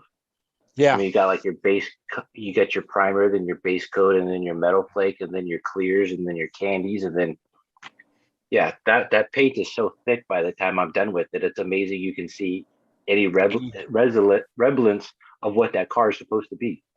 Yep, I hear you. So Yeah, so it must be what 9, 10 o'clock where you guys are at. Yeah, about 10:20 on the East Coast. Yeah, except for the fella in Australia. Yeah, it's afternoon time for him. Yeah, it's about 12 I might go soon. Yeah, it's almost lunchtime. You're bright-eyed and bushy, Joe. We're all going about ready to go sleep. Yeah, it's already Saturday for him. Yeah, it's Saturday. Yeah. Hey, do you have the lotto numbers? Huh? The winning lotto numbers? Yeah, we still have time to get some lottery tickets Yeah, here. we're Let not us know in the the winning future. numbers. Yeah. Well, shoot. That's what's Next funny. time I'll have to, get in on it a little earlier. I need to. Oh, it's all retire good, man. so I'm I glad don't that you have got to- in on it at all. Yeah, really. I mean, I appreciate you just being here whenever you got here. You could have just stopped in and said, I'm here, and then left. And I would have been happy with that. So, Yeah, stopped in. I mean, there's I when I was playing video games, I joined this video game club, I guess, where there's like 40 of us in there. And they live stream their video game play on Twitch. And I get a notification every time they're live streaming, and I'll pop in, say hi, and then say, all right, guys, I'm out. See ya. Because I don't play video games no more. And I don't really care to watch them play video games for like 4 hours. So I'm like, I'm here, and now I'm gone. See ya. That's it. Speaking of saying that, I'm bugging out. I got to go to All work right, Greg. tomorrow. Thanks, So- buddy. I appreciate you coming in, man. No problem, Well, guys. Congratulations guys on a take year. care. Let's make it another Thank one or you. two. All Yeah, right. Be well, awesome. be safe, all Thank you you. guys. Thanks. Yeah, see ya. Take care. Yeah, Greg, All right. I'll get a hold of Definitely. you later. Have a nice night. All Yeah, right. shoot me an email. See you, John. Or All right. See ya. Thanks. message the guys. Take care. Bye. Bye. Bye. Well, there's only a few of us left. Sam, I understand about video games. I had the choice of video games or modeling. I'm You like, picked okay. the right career. Yeah, the right like, hobby. my wife said you chose. I'm like, okay, I think modeling actually cuts it rather than doing video games and just staring at the thing the whole time. So yeah, Yeah, keep the video well, that's games. good. And, you can get a lot out of modeling that you can't get out of video games. I mean, like they were saying earlier, you're building a city, you're building a town, you're building a scene. You can do that in a video game, like with Minecraft or something, but it's not physical. You can't touch it. Yeah, You yeah. can't. The only people that are going to see it is the few people in your little group that you're sharing the game with. But here you can share like this interview process. We can share Yeah. it with the world. So that's cool. No, I'm it's just good to do something with your hands. I think that's oh, doing definitely. something creative. That's the Yeah. thing that I. Yeah, you're literally creating something out of almost nothing. And in a video game, I guess you can sort of do that too with the right video game, but it's not physical. It's all just digital, you know? And this, we got a physical scene that we can literally look at and change and add stuff to, and like physical stuff with your hands. It's great. Unlike a joystick where you're just doing this all day. My son, that's what he does all day. He just plays video games all day and all night, and it's like, That's what I'm trying to get my son to do, is get into modeling, but he likes cars, but he's just not into modeling. So, but he's collecting the Matchbox ones. He loves his Matchbox, and when there's a new Matchbox ones that come, actually he likes Matchbox more than the Hot Wheels, because the Matchbox ones they don't have the fat wheels. They actually, right. Hot Wheels have turned cartoony cars, and Matchbox are more real cars. Exactly. So you see, it's like this thing looks weird. Like you don't see that on the road, and like, oh no, it's crap. Yeah. So he's like that. Well, yeah, I think that's what's great about our 187 scale hobby is most of us are car guys, and car guys enjoy other car guys, so we can get along very easily, even though somebody might be a truck person or a commercial vehicle person. We all get along because it's all related to the same thing. So it's cool. And hopefully your son will get old enough and realize the modeling cars is just as cool as collecting Matchbox cars. Well, he does like cars itself, because he loves Fast and Furious. He loves car movies. So he's really the only car movie out anymore. His dream car is the Dodge Charger 1970. Of course it is. It's in every single movie, every single Fast and the Furious movie. There's got to be a Charger. Like, just pick a different car. Yeah. So this may be a rumor, but I heard this online, so of course, everything here from the internet must be true. But of course. But I heard the directors of Fast and the Furious were looking into is very brief, but a crossover between them and Jurassic Park. Like, what the heck are these guys doing? First they're stealing TVs, and now they're playing dinosaurs. Like, what's up with this? They're coming up with something crazier every episode. Check this out, Tom. You're young enough, and I think you've probably played the game like most people play the game, but think about GTA 5. The way you start off in that game, you start off as like a making no money. You're kind of a hood type of person, living in a very bad neighborhood. And then by the time you're done playing the game, you can be an international spy working for a CIA government, breaking into casinos or vaults or underground bunkers or something, destroying missiles and whatever. And that's exactly what Fast and Furious story is all about. Coming from nothing and then becoming like international crime spy busters. It's kind of stupid. Yeah, they could do so many variations, because they've done the Japanese car scene. They could actually do the German car scene. They could come to do an Australian car scene. Every single, like they did the Brazilian. So it's actually, they could actually build on that, because they went to Cuba and they were only in Cuba for the first scene of the movie. And then the rest of the movie was all internationally going everywhere else. But yeah, I mean, they could do that. They could go all over the place. But okay, so number 9 is coming out in theaters soon. And they are geared to do 10. So back in like 3 or 4, they signed up to do 10 movies, no matter how many people were in it or how many people died from it or whatever. So no matter what, no matter how bad this number 9 movie is going to be, because it will be, there's going to be a 10th movie that's going to be even worse. So just be warned. And then whatever spinoff they're going to do, because that Hobbs and Shaw was a horrible movie. Dumb. I thought it was dumb. Other people probably thought it was great. I thought it was a stupid movie and should have never been made. But they had some hot rods in it. Going to Samoa. They were dumb. Okay. Take a diesel truck and make a rat rod diesel truck out of it. Just come on now. They didn't need to do that. Not that the plot's really what's important at all in these movies, but No, it's the which movie vehicles was and the thought action the scenes. movie's going to be. But I mean, I like Transporter. I thought those movies were good because the maneuvers he did in those BMWs and those Mercedes were pretty awesome, I thought. But that's based around a car that can, be chased away from other people or chase people or whatever.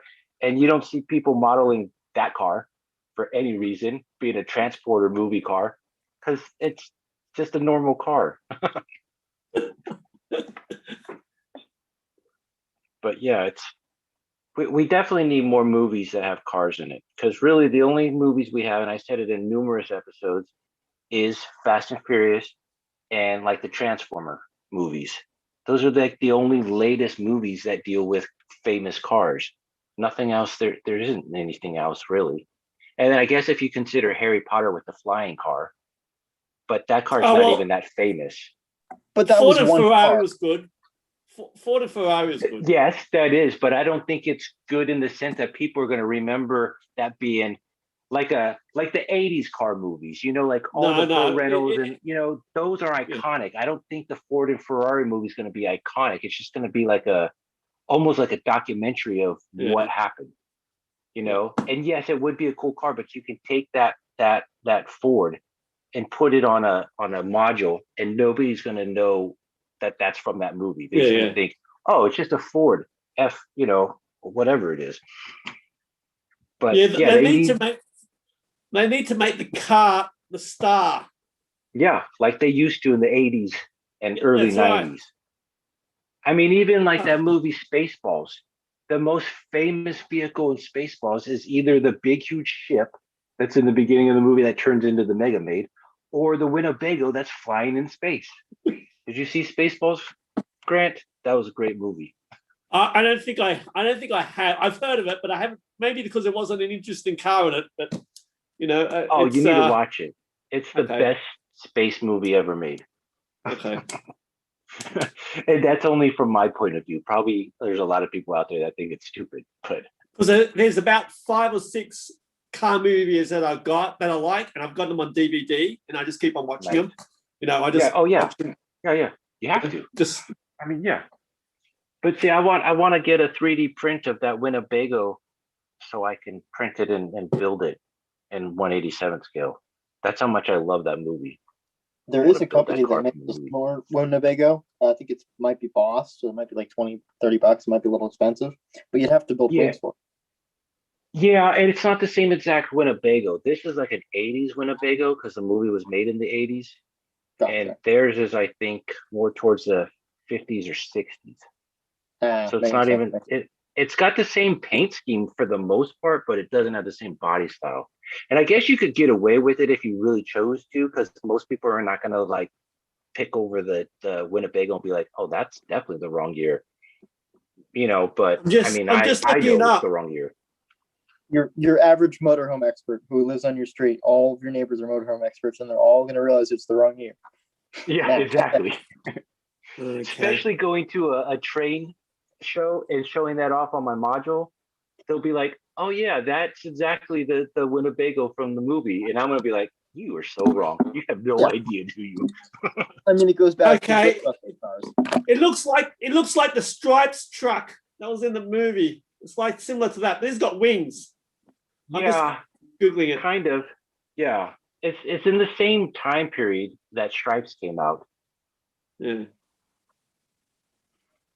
I mean, Sam, how many times have you seen people build the Ghostbusters ambulance with the wrong ambulance? Fan built Ghostbusters cars all the time. They'll take a There's so very few.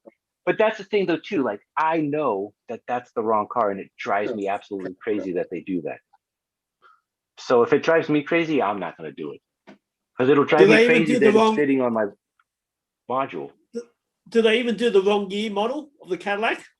Yeah, so like out here in America, there's a lot more hearses and ambulances in the mid 60s to 70s than there are in the 50s, which that was a 59. And they have other fan-made hearses or fan-made Ghostbusters cars that are 59s, but they're not the same exact 59. They made very little Miller Meteors that ambulance was than they did the other models of 59 hearses and ambulances. So some people take the 59 Cadillac ambulance that's a different brand, like a different model, and they turn it into a Ghostbusters car. And the purists and the true, diehard fans know, oh, that's totally wrong. It's the same year car, but it's not the right body style. It's different here. It's different there. Why'd you do that? But a lot of people can't get something that classic out here because they're super rare. So what they do is they'll get a late 60s hearse or an ambulance or a 70s model and turn it into a Ghostbusters car. And it just drives me crazy. I'm in a vintage ambulance page on Facebook, which, most of the vintage pages I'm on Facebook are just used for model resources. But when people build a Ghostbusters ambulance out of basically any ambulance, but mostly the one that's not the correct year, the ambulance guys go nuts because they're ruining a perfectly good ambulance, making it into this crap shoot Ghostbusters guy. Yeah, it's so funny because you go to a Cadillac page on Facebook and you post up the Ecto in any kind of year, and people hate it because, for one, it ruined the original car. And especially if you find a Miller Meteor 59 Cadillac, nobody wanted an Ecto except for the purist fans that are like a 1% of the rest of the hearse fans or ambulance fans that are out there. They're like, do not turn that 59 millimeter into a Ecto. Don't do it, because it'll decrease the value of it. But at the same time, if you do it the right way, a completely made Ecto can reach anywhere from 150 to 200 grand. You can get a completely restored 59 millimeter ambulance, and it may only go to 100,000. So you do raise the value of it. You just don't make it an ambulance anymore. You make it a fictitious Ghostbusters car. I don't know. I'd still have one. Yeah, the Back to the Future DeLorean and the Ghostbusters car, those are my two favorite cars. If I could get either one of them in 1:1 scale, I'd be all over it. You could do what you did with the model and do both in one. Speed run. I could, although that would cost so much money. And that would cause twice as much hate as well. Oh, so much hate. But see, the idea of that DeLorean being turned into that paint scheme was from Ready Player One, because they did that in Ready Player One. I haven't watched it yet. I've heard it's interesting. How dare you not watch that movie? I like the kind of industrial buildings. That was an ingenious movie. They did so many crossovers in that movie, because if you're aware of what that movie's based on, it's like an open world video game where every single game is inside of this online place, and you can be any avatar you want and live your whole entire life within this game and be something that you'll never be in real life. So there's every game is in this movie, and so the crossovers are just blowing up through the roof. It's like every character you've ever seen. Kind of like Wreck-It Ralph, but to like Wreck-It Ralph would have been for kids, even though it's made for adults too, and adults like it. But this is made for teenagers and up. Even though kids would like Ready Player One, it's just geared towards the teenager and older crowd. Yeah, because little kids wouldn't be putting on one of those headpieces to immerse themselves in a video game that they would rather live in than, be give it 20 years, it'll be out. Yeah, well, exactly. That's kind of how that movie is based on it. It's based on a rough, maybe 20 years in the future idea of what the world has a great possibility of turning into. Ooh, that's pretty depressing. It is, but at the same time, the idea of it's neat. But yeah, the reality of it would suck. But I mean, you look at the smart devices. I mean, think about the cell phone 10 years ago to the way the cell phone is today, and you wouldn't think that we'd be living on our cell phones. But most people live on their cell phones. I was just thinking about this earlier today, and I know, hopefully, I don't know how many people stuck this long in the interview, but if you are, it's about to get weird. But on the news, weirder the better. this is about to turn into Joe Rogan podcast. Oh, good. But on the news, there's been a lot of these UFO videos from Navy. But if you watch Joe Rogan, that's all Jeremy Corbell, which is one of his guests, speaks about. And I was thinking, in the last 100 years, we've gone from basically the invention of the car to now we have phones and we can create, stuff we never thought we could create before, especially like machinists with this, technology. And, you never know what will happen in 1,000 years. I mean, the UFOs that we've seen on TV, I'm not here to speculate if they're aliens or if they're ours. I don't know. I do care, but I just don't know. But you got to think where we're going to be, 100 or 1,000 years from now, how advanced we're going to be. I mean, how much progress has been made in 100 years with medicine too? My God, it's amazing. Right. Well, I was talking to Jennifer Kirk's wife, Zoe Kirk, and she's coming up, I think, this Monday. Her episode will be up. Anyways, we're talking about 3D printers and how sci-fi TV shows and movies have turned fakeness into reality. So if you think about the TV show Star Trek, and the way they got their food and they got their drink was a replicator. Well, that's essentially what the 3D printer is become, a replicator. And the more advanced a 3D printer gets, it'll literally take nothing and turn it into something like the replicator in Star Trek. And I was telling her that about 5 years ago, there was a tech conference somewhere in the world that I was watching on YouTube. And they were talking about, and this is right when 3D printing finally made the mainstream and people were hearing about it. They're taking ingredients and turning that ingredients into like the spool feeder type of printer, because that's all that was out at that time. They were turning the ingredients into a spool that could be fed into the printer, and they printed an edible apple. They're printing so food. You could literally eat a printed apple, and that's exactly what the replicator is on Star Trek. So to think about, like as you time said, goes, the technology is just going to get better and faster. Oh yeah, you'll have an exactly. apple, 2, 3, boom, done. Right. That's exactly where 3D printing is going. It'll be called something else by that time, because this is just the pioneering step of turning something into nothing, or nothing into something. I mean, movie industry, 20 years ago was all models. You know what I mean? And in the last, 20 years, it's been converted to CGI. It's all going away to the computer. Not that that's necessarily a bad thing, but I'm still going to stick with models. Yeah. Well, it's a physical thing that you can touch and you can feel, compared to something digital that you'll never feel. You might be emotionally feeling it, but you won't be physically feeling it. Well, that's how I got into modeling, because of Thunderbirds. Because I blew up those models on Thunderbird, Star Wars models. I look at the Thunderbirds now that my son watches, and just that CGI stuff, it just doesn't cut it. Right. Yeah, it's not nearly as cool. Because you look at like the Ghostbusters movie, and the Stay Puft Marshmallow Man was a guy in a marshmallow suit walking on a model layout, crushing the cars. And just like Back to the Future, the Back to the Future train pushing the car off of the ledge, and that was like a live steam engine size model that was pushing the car, and there was a regular car driving beside it, watching it being dropped off the edge of the train track for it to crash. I assume you have the Chevy Caprice in 1/24th scale. It came as a taxi, but you could also make it as a fire department chief's car. I don't, because I don't care for that year, but I know what you're talking about. Anyways, in Men in Black, I noticed that car there when they're doing the tunnel scene where the car's the boosters and it goes through the tunnel. Oh yeah. I know what you're talking about.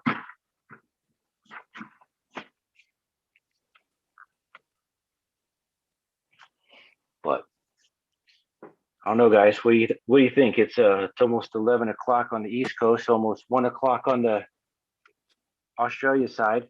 Yeah, I'm going to get something to eat. Yeah, I think we're good to go. Well, I'll tell you what, man. Thanks for sticking in this long, Grant. Thanks for sticking in, Tom. This was a good live stream once I finally figured out how to get everything actually live on it. Oh no, it's good. It's good. This you can, because there's some questions you just don't know until you just raise it with the guys and just it's just good to chat. Yeah, it's good to have a group of people talking. Which I should probably do this more often. We get a Especially, lot of information through here. especially You being could in a actually have a topic and then just talk and then keep it to, like, I don't know, that might be a good idea. Well, we had a live chat or a live stream in the beginning of the year at the end of January, and it was for a train show that got canceled because of COVID.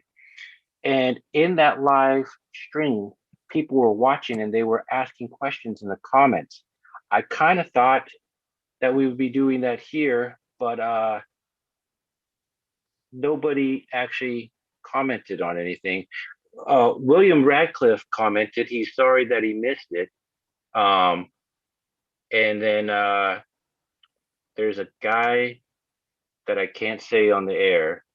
His username is something weird, but he just says, "Hey guys." But I thought if we had people commenting on the chat, asking questions, we could, bring that to the people in the room here, but that didn't happen. So maybe next time, I don't know. Yeah. That That was just an idea. I don't know. Because then it gives. I mean, no, it's a good idea. Might be something, because then you get a thing to talk. Well, something to talk about. Because sometimes they're scratching your head, going, "Oh, what can I talk about?" I don't know. I'm just like, what models you want to do, or I don't know, 3D print. I don't know. I'm just trying to. No, it's good. I appreciate that. I never really have anything planned ever, not even in my interviews. You know that. We winged the whole entire thing except for the first question. So I kind of just treat the live stream the same way. Like, there's enough of us in here to just come up with ideas and topics that I just just go for it. Yeah. But all right, man. Thanks for I'll let you joining, go. both of you. And for everybody else that watched this, thanks for watching it. And hopefully next time I'll actually know what I'm doing by getting this live and on the internet. So we'll see what happens next time. You guys want to say goodbye to all the viewers? Have a great night, folks. See ya. See you all Cool. from Australia. All right, everybody. Yeah. Thanks for watching. Thanks for coming in. Thanks for joining. And till next time, see you later. Thanks, Sam, for organising.